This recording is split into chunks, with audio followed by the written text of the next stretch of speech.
Hello and welcome back. One more thing about packet 13. If you think back to packet 10 where we proved the derivative shortcuts, you might remember proving the derivative of cosine x. It was all written out there, and we went back and we used the limit definition of the derivative to find the derivative of cosine x.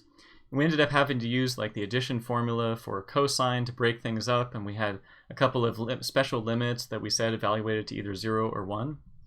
We might be thinking, well, why not just use L'Hopital? I mean, that's much easier to evaluate those kinds of limits.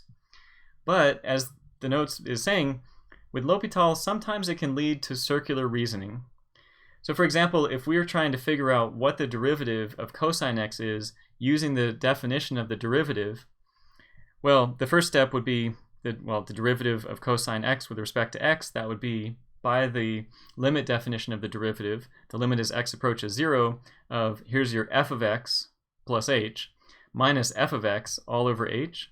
So here you have cosine of x plus h minus cosine x all over h. And there you might be tempted to think, that's a 0 over 0 type limit, right? Plug in h equals 0 and you get cosine x minus cosine x on the top. You get, which is 0. You get 0 on the bottom as well. So it's of type 0 over 0. So let's just go ahead and use L'Hopital.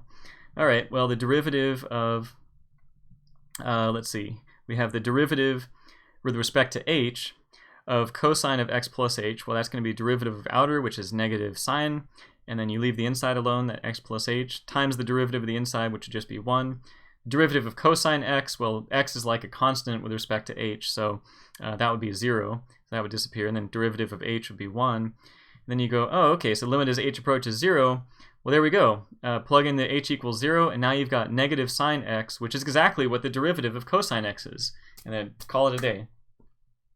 But that's circular reasoning. Why is that circular reasoning? Because to use L'Hopital, you had to know what the derivative of cosine x was, or cosine x plus h was, more specifically. But that's exactly what we're trying to find here, is what is the derivative of cosine x? So we're using circular reasoning right here. We're trying to prove the derivative of cosine x is equal to negative sine x, and yet we're using the derivative of cosine x in our proof. We can't do that. So that's why we had to use the technique that we did for finding proving the derivatives of sine x and cosine x back in packet 10. All right, that's it for this packet, and thank you for watching. See you next time.